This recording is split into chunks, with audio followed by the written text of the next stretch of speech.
आज हम लोग इंसर्ट मेनू के सभी ऑप्शन के बारे में सीखेंगे। तो जैसा यहाँ पे फर्स्ट आप ऑप्शन देख रहे हैं कवर पेज के माध्यम से आप किसी भी बुक का किसी भी डॉक्यूमेंट का जो फर्स्ट पेज है उसे कवर पेज के हिसाब से डिजाइन कर सकते हैं। यहाँ पे आपको बहुत सारी टेम्पलेट्स दिखेगी। आपको जो टेम्पलेट्स पसंद है आप उस पर क्लिक करें। जैसे ही क्लिक करेंगे तो आपका डॉक्यूमेंट का जो फर्स्ट पेज है तो आपने जो सेलेक्ट करा था उसी हिसाब का आपका यहाँ पे फर्स्ट पेज बन जाता है। तो आप यहाँ पे पिक्चर को भी एडिट कर सकते हैं। पिक्चर पर क्लिक करके जिस लोकेशन में जिस ड्राइव में आपका पिक्चर है आप वहाँ से सिलेक्ट करके इसे चेंज कर सकते हैं। नीचे यहाँ पे कुछ टेक्स्ट लिखा हुआ है, उस टेक्स्ट को भी आप एडिट कर सकते हैं। यह भी सारा आपका एडिटेबल है। आप इसे भी अपने रिक्वायरमेंट के अकॉर्डिंग एडिट कर सकते हैं। तो इस तरीके से आप इस ऑप्शन का इस्तेमाल कर सकते हैं। हमारा जो नेक्स्ट ऑप्शन है वो है ब्लैंक पेज। मान के चलिए आप बहुत सारे पेज में काम कर रहे हैं या पुराने किसी डॉक्यूमेंट में काम कर रहे हैं और सारा पेज आपका टेक्स्ट से भरा हुआ है, लेकिन उस बीच में आपको एक नए पेज की ज़रूरत हो जाती है। तो अब आप क्या करेंगे? सभी को डिलीट तो करना संभव नहीं है। तो जिस जगह से आपको पेज चाहिए वहाँ पर कर्सर ले जाकर आप ब्लैंक पेज पे क्लिक करेंगे तो देखिए यहाँ पे आपका दूसरा पेज आ चुका है। तो नए पेज को लाने के लिए ब्लैंक पेज का इस्तेमाल किया जाता है। तीसरा ऑप्शन है पेज ब्रेक। पेज ब्रेक का इस्तेमाल हम लोग पेज को तोड़ने के लिए करते हैं, पेज को ब्रेक करने के लिए करते हैं। मान के चलिए यहाँ पे बहुत सारा टेक्स्ट लिखा हुआ है, लेकिन कुछ पार्टिकुलर टेक्स्ट के बाद से मैं उसे ब्रेक करना चाहता हूँ पेज को। तो मैं यहाँ पे एक फंक्शन लगाता हूँ। 4 पेज का पैराग्राफ को मैंने इंसर्ट किया और मैं चाहता हूँ कि यह जो टेक्स्ट है इस टेक्स्ट के बाद हमारा जो नीचे का टेक्स्ट है वो ब्रेक होके दूसरे पेज में चले जाए। तो मैं यहाँ पे क्लिक करूँगा, आप देख रहे होंगे कि जो उसके बाद का जो भी टेक्स्ट है वो आपका दूसरे पेज में जा चुका है। तो पेज ब्रेक का इस्तेमाल हम लोग इस तरीके से कर सकते हैं। नेक्स्ट ऑप्शन है टेबल। टेबल के माध्यम से हम अपने डॉक्यूमेंट में टेबल बना सकते हैं। बाय डिफ़ॉल्ट यहाँ पे दिया गया है, तो आप इसे मूव करके जितना चाहिए आप क्लिक करेंगे तो आपका उतना टेबल बन जाएगा। लेकिन आपको इससे ज़्यादा चाहिए या इससे कम चाहिए तो यहाँ पे देखिए number of column number of rows दिया गया है। आप उसमें जो भी इंटर करेंगे उस हिसाब से आपका यहाँ टेबल बन जाएगा। तो 5 कॉलम 2 रॉ था, तो यहाँ पे हमारा एक टेबल बन चुका है 5 कॉलम और 2 रॉ का। और यहाँ पे आप कुछ इंटर भी कर सकते हैं टेबल के अंदर। नेक्स्ट ऑप्शन है हमारा ऑनलाइन पिक्चर और पिक्चर। तो मैं पहले पिक्चर को बताऊंगा। इस ऑप्शन के माध्यम से हमारे कंप्यूटर सिस्टम के अंदर जो भी पिक्चर मौजूद है उसे मैं डायरेक्ट इंसर्ट कर सकता हूँ। तो यहाँ पे मैं कोई एक पिक्चर सेलेक्ट करूँगा और जैसे इंसर्ट पे क्लिक करूँगा तो देखिए ये हमारा पिक्चर इस डॉक्यूमेंट के अंदर आ जाता है। नेक्स्ट जो ऑप्शन है वो है हमारा ऑनलाइन पिक्चर। तो अगर नेट कनेक्ट है तो आप ऑनलाइन से भी यहाँ पे पिक्चर को इंसर्ट कर सकते हैं। इसके बाद है शेप्स। यहाँ पे डिफरेंट टाइप्स ऑफ शेप्स आपको दिख रहे होंगे, तो आप अपने अकॉर्डिंग के अनुसार किसी भी शेप्स को इंसर्ट करा सकते हैं। जैसे मान के चलिए मुझे यहाँ पे स्माइली फेस चाहिए तो ड्रैग करूँगा, ये हमारा आ जाएगा। चलिए और भी यहाँ पे है, जैसे मैं चाहता हूँ एरो आ जाए तो एरो को के ऊपर सेलेक्ट करके ड्रैग करूँगा, यहाँ पे एरो आ जाएगा हमारा। तो बहुत सारा शेप्स है, आपको जो भी पसंद है आप उसे सेलेक्ट करके डायरेक्ट डॉक्यूमेंट्स में इंटर करा सकते हैं। नेक्स्ट ऑप्शन है हमारा स्मार्ट आर्ट। यहाँ पे देखिए आप बहुत सारा स्ट्रक्चर का स्मार्ट आर्ट बना हुआ है और यहाँ पे आप देख सकते हैं इधर में लिस्ट है, ये देखिए इस तरह का यहाँ पर है और यहाँ से आप डायरेक्ट भी इंसर्ट करा सकते हैं। पिरामिड है, साइकिल है। तो इन सभी ऑप्शन का इस्तेमाल करके आप अपने प्रोजेक्ट को खूबसूरत बना सकते हैं, क्योंकि इस तरह का बनाने में आपको काफ़ी टाइम लगेगा। बाय डिफ़ॉल्ट बना हुआ है तो उसे मैं इंसर्ट करा लेता हूँ और ये सारा एडिटेबल होता है। मानिए मुझे यहाँ पे ए करना है फर्स्ट वाले बॉक्स में, तो यहाँ पे मैं इंटर कर लेता हूँ ए को, देखिए ए आ गया। बी करूँगा तो बी डिस्प्ले हो जाएगा। तो इस तरीके से डायग्राम इंसर्ट करके आप एडिट कर सकते हैं। नेक्स्ट ऑप्शन है हमारा यहाँ पे चार्ट। आप लोग जो लोग भी मैट्रिक में हैं तो उससे पहले भी बहुत सारे 6-7 में भी चार्ट आप लोग बनाने के लिए सीखे होंगे, जिसमें 2 डायरेक्शन होती है, एक्स और वाई। तो उस तरीके से आप 2 डायरेक्शन में या उससे भी ज़्यादा डायरेक्शन में आप यहाँ पर चार्ट का इस्तेमाल कर सकते हैं। तो मैं चार्ट पे क्लिक करूँगा। यहाँ पे बहुत सारा फॉर्मेट है, अपने रिक्वायरमेंट के अनुसार आप सेलेक्ट कर लें और जो आपको चाहिए वो कर सकते हैं। मैं यहाँ पे कॉलम वाला लेता हूँ क्योंकि ज़्यादातर हम लोग ये इस्तेमाल करते हैं। जैसे ही क्लिक करूँगा तो यहाँ पे हमारा एक फ़ाइल खुल जाएगा MS एक्सेल का, और यहाँ पे एक्स और वाई डायरेक्शन आप देख रहे होंगे। तो यहाँ पे कुछ एग्जांपल है, जैसे सीरीज़ 1 है, सीरीज़ 2 है, सीरीज़ 3 है। मैं इसे एक स्कूल के नाम से रख देता हूँ। मान के चलिए ए हमारा एक स्कूल है, तो मैं इसे ए बना लूँगा, इसे बी बना लेता हूँ और इसे सी बना लेता हूँ। और लेफ़्ट साइड में जो है हमारा, मैं उन सभी में सब्जेक्ट लिख दूँगा। पहला सब्जेक्ट मैं हिंदी नहीं इंग्लिश में लिख लेता हूँ, इंग्लिश। दूसरा मैं हिंदी कर लूँगा।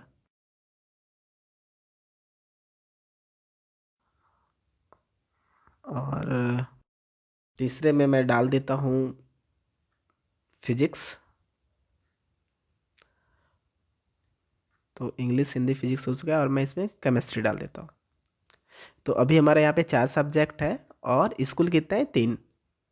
इसमें आपको नज़र आ रहा होगा कि 4.3 है, ये थोड़ा सा ज़्यादा है और सबसे ज़्यादा 4.4 है। तो आप देखेंगे कि जो ए बी सी है, आप चार्ट में जा कर के ध्यान से देखें। ए वाला जो कलर है ब्लू है, और बी वाले को ये कलर मिला है और सी वाले को ये कलर मिला है। तो ऑटोमेटिक आप देख सकते होंगे कि जिसमें 4.3 है ये थोड़ा ज़्यादा है, तो यहाँ पर आपका ग्राफ में भी ये थोड़ा ज़्यादा दिख रहा है आपको। ठीक है, अब मैं चाहता हूँ कि कुछ एडिट करना चाहता हूँ यहाँ पर। तो जैसे ही मैं एक्सेल वाले कॉलम में एडिट करूँगा, मैं यहाँ पे 5 लिख देता हूँ। तो आप देखेंगे कि ऑटोमेटिक नीचे जो हमारा ग्राफ था 5 वाले का बढ़ चुका है सी में। तो इस तरीके से आप इसे करके देखिएगा। तो ये हमारा था चार्ट। नेक्स्ट ऑप्शन है हमारा स्क्रीनशॉट। आप लोग काफ़ी बार मोबाइल में स्क्रीनशॉट करते होंगे। तो जैसे स्क्रीनशॉट पे मैं यहाँ पे क्लिक करता हूँ तो ये हमारा डेस्कटॉप पे आ जाता है, और जहाँ तक चाहिए उसे सेलेक्ट करके आप डायरेक्ट इंटर करा सकते हैं डॉक्यूमेंट के अंदर। तो ये है। इसके बाद ऐप्स फॉर ऑफिस ऐप्स और ऑनलाइन वीडियो मीडिया, ये दोनों तो खैर नेट के लिए है। नेट कनेक्ट रहेगा तो ये हमारा काम करेगा, और कोई ज़्यादा ये ज़रूरत वाला चीज़ है नहीं। तो मैं यहाँ पे बुक मार्क आपको बताऊँगा, ठीक है, बहुत ही इंपॉर्टेंट ऑप्शन है। कुछ टेक्स्ट को पहले इंसर्ट कर लेता हूँ। तो बुक मार्क को समझने के लिए आपको पहले होम मेनू समझना बहुत ज़रूरी है। मैंने पिछला क्लास में होम मेनू का वीडियो बनाया था, तो आप लोग उसे ज़रूर देखें अच्छी तरीके से, ताकि आप बुक मार्क को अच्छे तरीके से समझ सकें। तो ये बुक मार्क है क्या? ये 2 वर्ड से मिलके बना है, बुक और मार्क।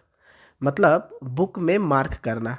आप देखे होंगे कि कभी हम लोग कोई किताब पढ़ रहे होते हैं और टाइम हो गई, नींद आ गई, तो हम लोग क्या करते हैं ना, पेज को मोड़ के रख देते हैं। क्यों करते हैं ऐसा? क्योंकि कभी हम नेक्स्ट डे अगर उस बुक को पढ़ना चाहें तो वो मुझे इंडिकेट करेगा कि मैंने यहाँ तक क्लास किया था। तो उस चीज़ को करने के लिए मैं पहले यहाँ पे 2 पेज लूँगा, और उसे मैं पहले एक ऊपर टेक्स्ट को रखता हूँ, फिर पेज ब्रेक करके मैं नीचे कर लेता हूँ। ऑलरेडी कर चुका है मैंने।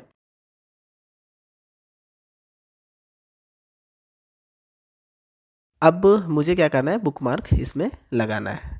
तो मैं यहाँ पे पढ़ रहा था और अब मुझे मेरा टाइम कंप्लीट हो गया। अब मैं इसे क्लोज़ करूँगा, लेकिन कुछ ऐसा चीज़ में लगा के जाऊँगा ताकि नेक्स्ट डे आऊँ तो वो मुझे इंडिकेट करे कि भाई आप यहाँ तक अपना काम को क्लोज़ किया था, अब आप यहाँ से काम करना चाहते हैं। तो उसके लिए मैं बुक मार्क बनाऊँगा और बुक मार्क में कुछ ऐसे चीज़ को ऐड कर दूँगा ताकि अगर मैं नेक्स्ट डे आऊँ और बुक मार्क में जा कर के देखूँ तो मुझे इंडिकेट करे कि अब आपको काम यहाँ से स्टार्ट करना है। तो चलिए मैं आपको बुक मार्क बना के दिखाता हूँ और आप लोग कृपया इसे ध्यान से देखेंगे। तो ये यहाँ पे हमारा फर्स्ट टेक्स्ट है पेज में और ये हमारा दूसरा पेज में है। जंप करना है, ठीक है, डायरेक्ट जंप करना है, क्योंकि जब भी आप डॉक्यूमेंट्स खोलेंगे तो आपका फर्स्ट पेज में फर्स्ट लेटर के पास आपका कर्सर ब्लिंक करता रहेगा। लेकिन हमें डायरेक्ट जंप उस जगह पे करना है जहाँ पे मेरा काम क्लोज हुआ था। तो स्टार्ट यहाँ पे लिख करके मैं थोड़ा इसमें हेडिंग डाल दिया हूँ और हेडिंग डालने के बाद इस चीज़ को मैं जहाँ पे कर्सर लाना चाहता हूँ स्टार्ट को सेलेक्ट करके कॉपी करूँगा। होम मेनू में मैंने बताया था Ctrl+C के साथ कॉपी करेंगे और उसे यहाँ पे पेस्ट कर देंगे, ऐड कर देंगे। तो ये हमारा स्टार्ट ऐड हो गया है बुक मार्क में। अब क्या है, मैं डॉक्यूमेंट क्लोज कर दिया। क्लोज करने के बाद मैं नेक्स्ट डे आया। नेक्स्ट डेज में जैसे ही आऊँगा तो ये जो देख रहे हैं ना आप कर्सर ब्लिंक कर रहा है, तो यहीं पे आपका ब्लिंक करेगा। मैं अभी मुझे समझ में नहीं आ रहा है कि मैंने लास्ट डे काम कहाँ पे कंप्लीट किया था। उसके लिए मैं बुक मार्क में जाऊँगा और ऑलरेडी ऐड करके रखा है। तो स्टार्ट पे गो टू पे क्लिक जैसे ही करूँगा तो देखिए हमारा कहाँ गया, जहाँ पर से मैंने बुक मार्क बना के ऐड किया था। तो इस तरीके से बुक मार्क के माध्यम से आप एक कुछ मतलब जहाँ आपने काम को क्लोज किया है और आप नेक्स्ट डे वहाँ से काम करना चाहते हैं तो इस चीज़ को समझने के लिए आप वहाँ पे ऐड कर सकते हैं। दूसरा है हमारा क्रॉस रेफरेंस। तो क्रॉस रेफरेंस ही एक बुक मार्क की तरह मिलता जुलता है बट थोड़ा सा वास्ट है उससे। तो क्रॉस रेफरेंस को सीखने के लिए आपको पहले बुक मार्क को अच्छे तरीके से सीखना पड़ेगा। अगर आप बुक मार्क अभी अच्छे तरीके से नहीं सीख पाए तो आप वीडियो को थोड़ा पीछे करके पहले बुक मार्क को अच्छी तरीके से सीख लें, इसके बाद आप क्रॉस रेफरेंस को सीखें। तो चलिए मैं यहाँ पे फंक्शन लगा करके कुछ टेक्स्ट को इंसर्ट कर लेता हूँ। अब थोड़ा सा क्रॉस रेफरेंस के बारे में पहले समझ लेते हैं ये होता क्या है। आप किसी डॉक्यूमेंट पे काम कर रहे हैं, ठीक है, और किसी टॉपिक के ऊपर में आप कुछ टाइप कर रहे हैं। मानो मैं माउस के बारे में कुछ टाइप किया हूँ तो माउस के बारे में मैंने थोड़ा सा जानकारी यहाँ पे दिया और प्रिंटर के बारे में भी मैंने यहाँ पे थोड़ा सा जानकारी दिया। लेकिन अब क्या है कि माउस के बारे में तो मैंने थोड़ा सा ही जानकारी दिया है और कुछ ऐसा मैं यहाँ पे कर सकता हूँ कि माउस के बारे में अगर मुझे और भी डिटेल से जानकारी लेना है या कोई लेना चाहता है तो एक ऐसा ऑप्शन, एक ऐसा लिंक मैं यहाँ पे बनाऊँगा जिसके माध्यम से मैं माउस के बारे में डिटेल से जान सकता हूँ।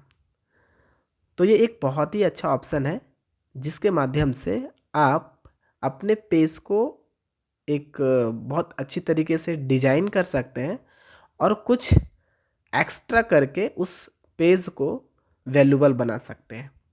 तो क्रॉस रेफरेंस यहाँ पे मैंने अभी माउस के बारे में छोटा सा डिटेल्स दिया है, प्रिंटर के बारे में भी मैंने यहाँ पे छोटा सा डिटेल्स दिया है, बट जो मैं पेज ब्रेक किया हूँ टेक्स्ट को जो नीचे वाले पेज में लेके गया हूँ तो ये माउस का डिटेल्स हमारा उस पेज में है।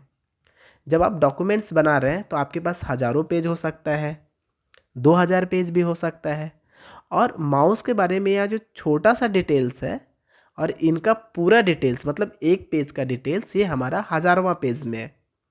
तो जैसे ही मैं यहाँ पे क्लिक करूँगा तो जो माउस का पूरा डिटेल्स है जो 1000वां पेज में है वो डायरेक्ट हमारा वहाँ पे चला जाएगा। मतलब वन पेज से डायरेक्ट जंप कहाँ हो गया हमारा 1000वां पेज में। अब मैं 1000वां पेज से डायरेक्ट हम इसी पेज में आना चाहते हैं तो स्क्रॉल तो करेंगे नहीं क्योंकि 1000 पेज को स्क्रॉल करने में काफ़ी टाइम लगेगा। तो अब हम क्या कर सकते हैं, तो 1000वां पेज में जा कर के क्रॉस रेफरेंस कर देंगे वन पेज को, ठीक है। तो इससे क्या कर सकते हैं, आप डायरेक्ट जंप कर सकते हैं। तो मैं माउस को सेलेक्ट करके बोल्ड कर लूँगा। मैंने होम मेनू में बताया था CTRL B के साथ मैं बोल्ड करूँगा। और अब देखिए जो माउस का डिटेल्स है आपका वो इस पेज पे, मैं मान के चलता हूँ ये 1000वां पेज है और यहाँ पे मैं माउस लिख दूँगा। ऊपर वाला जो माउस है वो हमारा बोल्ड है और नीचे वाला जो माउस है यहाँ पे इसे मैं हेडिंग डाल के इसे थोड़ा सा बड़ा कर लूँगा। तो चलिए मैं इसे सेलेक्ट कर लेता हूँ। सेलेक्ट करने के बाद होम मेनू में जाऊँगा और होम मेनू में जा कर के इसमें मैं कुछ डिफरेंट स्टाइल में हेडिंग डाल दूँगा। तो ये हमारा थोड़ा सा हाईलाइट हो गया है। अब मैं इस माउस को क्या करूँगा, बुक मार्क में जाके ऐड कर लूँगा। ध्यान दीजिएगा मेरी बात को, ये जो डिटेल्स वाला है इसे मैं कॉपी करूँगा और बुक मार्क में जाके पेस्ट करके ऐड कर लूँगा। तो ये हमारा यह पेज ऐड हो चुका है बुक मार्क में। अब आपको क्या करना है, यहाँ पे आपको क्रॉस रेफरेंस में जाना, यहाँ से बुक मार्क पे क्लिक करना और यहाँ पे ऑलरेडी ऐड है माउस, तो इसे इंसर्ट कर लेना। इंसर्ट करने के बाद आप देखेंगे यहाँ पे मैंने हेडिंग डाल के स्टाइल चेंज किया था ना, तो देखो वो चीज़ हमारे यहाँ पे आ चुका है। अब यहाँ पे मानो कि कुछ ऐसा लिख सकते हैं कि अगर आपको माउस के बारे में डिटेल से जानना है तो आप इस पर क्लिक करें। तो देखिए जैसे ही क्लिक करते हैं तो वो हमारा 1 पेज से डायरेक्ट जंप कहाँ पे हो जाता है, वो 1000वां पेज में। तो ये एक ऑप्शन है, देखिए जैसे ही क्लिक करूँगा तो यहाँ पे आ जाएगा। लेकिन एक चीज़ ध्यान देंगे, सिर्फ क्लिक नहीं, आपको कीबोर्ड से कंट्रोल बटन के साथ आपको माउस का लेफ्ट बटन प्रेस करना है। तो 1 पेज से हम डायरेक्ट उस पेज पे जा सकते हैं जिस पेज के थ्रू मैंने क्रॉस रेफरेंस कराया है। तो चूंकि अब 1 से 1000वां पेज के बीच में बहुत सारा पेज है, तो स्क्रॉल करना पड़ेगा फिर वापस 1 पेज पे जाने के लिए। तो उसके लिए अब क्या करेंगे, जो प्रोसेस हमने 1 पेज के साथ 1000वां पेज में किया था, वही सेम प्रोसेस अब मैं क्या करूँगा, 1000वां पेज को 1 पेज के साथ कर दूंगा। तो ये आप करेंगे आप लोग प्रैक्टिकल, ठीक है, तो आप और अच्छी तरीके से सीख सकते हैं। नेक्स्ट ऑप्शन है कमेंट। तो कमेंट के माध्यम से क्या है, कमेंट डाल सकते हैं, कुछ भी नहीं है। चलिए हेडर के बारे में समझते हैं। हेडर जो वर्ड बना है वो हेड से बना है। पेज का हेड मतलब टॉप। तो आप टॉप पे चाहे पेज नंबर देना हो या फिर लेसन कुछ डालना हो, तो हेडर का इस्तेमाल करके आप वहाँ पे डाल सकते हैं। यहाँ पे बहुत सारा आपका स्टाइल है, जो भी स्टाइल आपको चाहिए आप सेलेक्ट करें। यहाँ पे आप कोई भी एक टाइटल को एडिट कर सकते हैं। जैसे मान के चलिए मुझे यहाँ पे सॉफ्टवेयर बुक लिखना है, तो मैं यहाँ पे सॉफ्टवेयर बुक लिख देता हूँ और सॉफ्टवेयर बुक लिखेंगे और क्लोज करेंगे यहाँ से हेडर एंड फुटर को। तो आप देखेंगे यहाँ पे हमारा टाइटल बन चुका है। फुटर में भी सेम है, आप नीचे लिख सकते हैं। पेज नंबर के माध्यम से आप पेज में नंबर डाल सकते हैं। टॉप पे डालना है तो इस ऑप्शन पे क्लिक करें, बहुत सारा ऑप्शन है आपका नीचे, जो भी आपको पसंद है क्लिक करेंगे। जैसे ही क्लिक करेंगे तो आपका जितना भी पेज है बाय डिफ़ॉल्ट आपका सभी में नंबर अरेंज हो जाएगा, 1 2 3 बाय डिफ़ॉल्ट हो जाता है। तो ये हमारा पेज नंबर है। चलिए नेक्स्ट ऑप्शन की ओर हम लोग चलते हैं। इंसर्ट में जो नेक्स्ट ऑप्शन है वह है टेक्स्ट बॉक्स। अभी तक तो हम लोग डॉक्यूमेंट में टेक्स्ट को लिख रहे थे, अब यहाँ पे क्या है कि टेक्स्ट भी है और बॉक्स भी है। तो इसके माध्यम से हम क्या कर सकते हैं, टेक्स्ट को लिख तो सकते हैं, साथ में मूव भी कर सकते हैं। ये देखिए कॉर्नर पर जा कर के मैं अगर ड्रैग करूँगा तो ये हम इसे ऊपर नीचे, मैं अपनी इच्छा अनुसार इस टेक्स्ट बॉक्स को अपने डॉक्यूमेंट में किसी भी जगह पर जाकर एडजस्ट कर सकता हूँ। तो ये है हमारा टेक्स्ट बॉक्स। अब चलते हैं क्विक पार्ट्स के ऊपर। क्विक मतलब क्या होता है, तुरंत, है ना। तो आपको कुछ ऐसा चीज़ यहाँ पे बाय डिफ़ॉल्ट ऐड किया गया है जहाँ पे आप क्विक मतलब तुरंत उस चीज़ को वहाँ पे इंसर्ट कर सकते हैं। मानो मुझे मैनेजर इंसर्ट करना है या कोई और चीज़ इंसर्ट करना है, तो मैं यहाँ पे क्विक पार्ट्स में जाऊँगा और देखिए यहाँ पे है ना बहुत सारा। चलिए कंपनी पे क्लिक करते हैं, यहाँ पे ये आ गया, बस इसे एडिट कर लेना है, तुरंत हो जाएगा। तो चलिए आगे चलते हैं वर्ड आर्ट में। वर्ड आर्ट में बहुत सारा स्टाइल है, मुझे ये स्टाइल का टेक्स्ट चाहिए, तो मैं उस टेक्स्ट पे क्लिक करूँगा। क्लिक करने के बाद आ गया है, आपको जो अच्छी लगे आप उसमें जाके एडिट कर लें। इस तरीके से आप यहाँ पे अपना टेक्स्ट को भी स्टाइल दे करके डिजाइन कर सकते हैं। चलिए नेक्स्ट है हमारा ड्रॉप कैप।